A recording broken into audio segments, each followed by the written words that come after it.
comunicación, enlazados en este momento con el doctor Luis Carlos Ugalde, director general de Integralia Consultores, empresa de análisis de riesgo político, experto en estos temas electorales, por supuesto, y también escuchamos con mucha atención su comentario.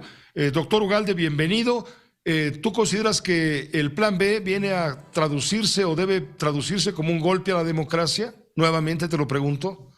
Por supuesto, Pepe, que a mí me parece que esta reforma del Plan B sí tiene afectaciones reales a la calidad de nuestra democracia, sí afecta la capacidad del INE para poder desplegar su capacidad operativa para 2024, sí pone en riesgo la certeza de los resultados de las elecciones. No es que a través del INE ahora los partidos vayan a poder meter la mano y cambiar votos y hacer fraudes, no. Lo que ocurre con esta reforma es que se debilita la estructura del INE a nivel regional, se debilita su estructura ejecutiva a nivel central y eso le va a dar menos capacidades para instalar casillas, para trasladar paquetes electorales el día de la jornada electoral, para capacitar a más de 1 millón de personas que son los funcionarios de casilla, para expedir la credencial de elector, para dar el servicio de calidad que el INE da a los mexicanos. Y eso sí está gravemente en riesgo. Y por lo tanto, esto lo que nos puede llevar es que en 2024, si la elección es competida, como yo creo que va a ser competida, a que en lugar de que el INE dé certeza sobre los resultados, que el INE se convierta en parte del problema. Ese es el tema de fondo y que entonces estemos construyendo las condiciones para un conflicto político e incluso constitucional. ¿A qué obedece esta iniciativa que finalmente ya se aprobó anoche, ayer en la tarde, estas horas, en la Cámara de Diputados? ¿A qué obedece este movimiento? ¿Dirías tú que el gobierno en el poder, Morena, el presidente López Obrador, tienen miedo de perder las elecciones, si no la presidencial, por lo menos tienen miedo de perder elecciones en puntos clave del país, en diputados, senadores, en fin? Mira, las encuestas dicen que hoy Morena tiene más probabilidades de retener la presidencia que otros partidos de ganarla. Pero esto va a cambiar. Yo creo que, como dije anteriormente, la elección se va a tornar competida conforme nos acerquemos a 2024. Yo creo que es una combinación de factores. Por una parte, un resentimiento histórico de López Obrador respecto al IFE, hoy INE, que ha hecho una narrativa de un fraude en 2006 y en 2012 que no ha demostrado, pero es parte de su narrativa. Esto le permite a él seguir machacando con la idea de que hay enemigos históricos de la democracia en México, como el INE, como Felipe Calderón, como los conservadores, como los medios de comunicación. En el imaginario del obradorismo, el INE es parte de esta conspiración y necesita alentarla. Tercero, porque también creo que en su mente el INE es una institución muy aristócrata, muy cara, muy llena de expertos, y el presidente tiene una visión muy simple de lo público. Las instituciones son para ayudar al pueblo, para darle servicios concretos. El INE es muy caro, no se necesita tanta sofisticación técnica para que la gente vote. Entonces trae una confusión de cosas entre lo retórico, entre su resentimiento histórico, entre que efectivamente cree que puede costar menos, y creo que la mano que redactó la reforma, no sé quién haya sido, se percibe que hay un intento de generar caos. Es decir, tú podrías reducir los costos del INE, por supuesto que sí, pero podrías hacerlo en un trayecto de 3, 4 años, en una forma consensada con la autoridad, de forma no disruptiva. Quien redactó esto no solamente busca reducir el costo, busca hacerlo en medio del caos. Tú no le puedes pedir a una organización que corra al 85% de su cuerpo directivo, que además genere una reorganización completa de sus oficinas centrales y territoriales, en medio del cambio de su presidente y de 3 consejeros, y que lo haga antes del 1 de agosto. Eso no es posible en ninguna organización. Pues esto es lo que está buscando la reforma electoral, el Plan B, de tal forma que se ve que hay un redactor que además quería generar venganza. Esto creo que es lo que explica probablemente este Plan B. Ahora, yo creo que el gobierno y el presidente saben que una porción, si no es que toda se suspende, pero una porción será revocada. y eso le va a permitir a López Obrador mantener su narrativa de que el INE sigue siendo un conspirador, de que ahí se están atrincherando sus enemigos. Y eventualmente, si Morena perdiese la presidencia, cosa que hoy no se ve, pero que puede ocurrir, será un argumento para decir: yo se los advertí, yo quise cambiar al INE, no me lo dejaron porque desde entonces se planea un fraude electoral, y de esa manera justificar el rechazo del presidente al resultado de una elección que no favoreciera a Morena.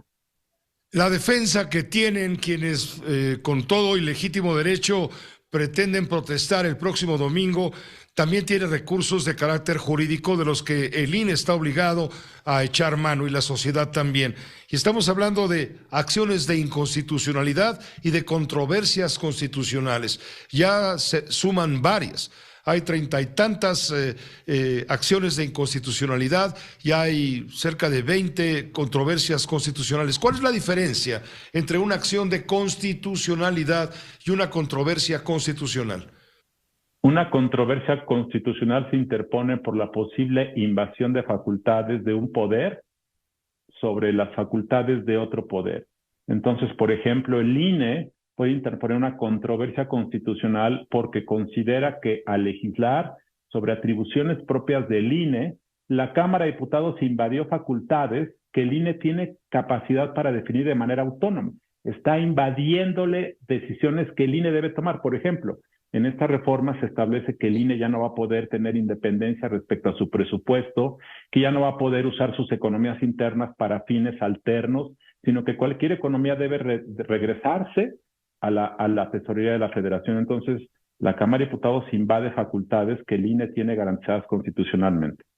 Una acción de inconstitucionalidad es cuando un partido político o legisladores piensan que esa ley nueva o los artículos nuevos son inconstitucionales porque contradicen cosas que están en el cuerpo de la Constitución. Por ejemplo, todos estos cambios para achicar al INE pueden violentar una misión constitucional del INE, que es organizar elecciones auténticas y libres. Entonces, todo esto viola un mandato constitucional y por eso cabe la acción de inconstitucionalidad.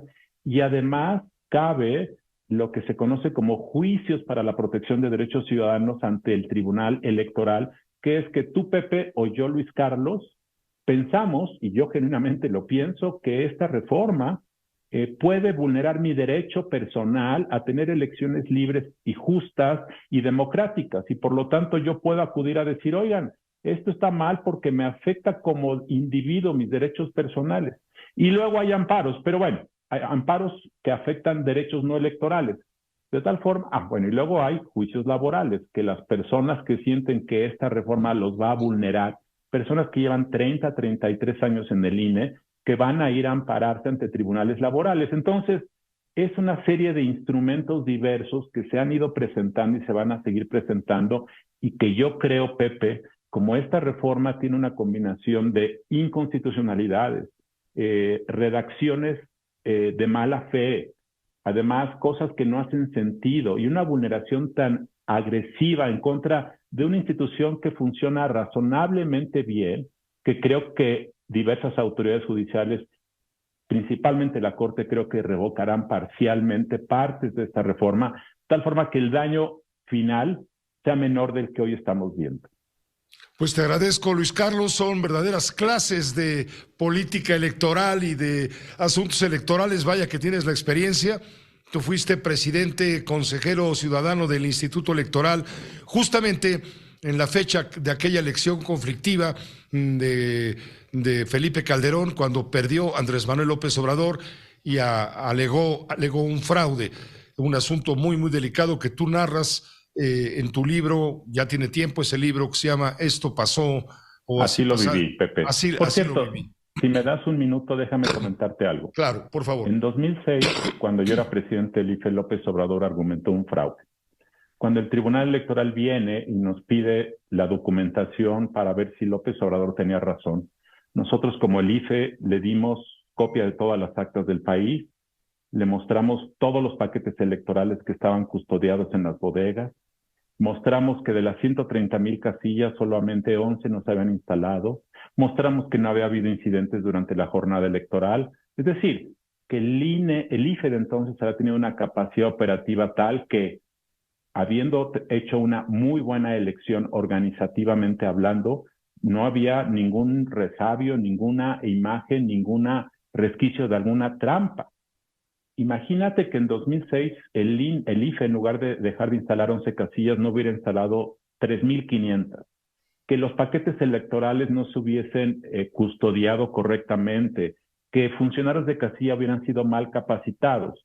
La fortaleza del IFE o del INE actual para poder sostener el resultado de una elección frente a acusaciones de fraude se debilita. Ese es el tema central, que en 2024, si un jugador quiere rechazar el resultado y el INE está debilitado, esto nos puede conducir a una crisis política o constitucional. Gracias, Luis Carlos. Un saludo muy cordial. Gracias, Pepe. Esta fue una producción de Grupo Fórmula. Encuentra más contenido como este en radioformula.mx.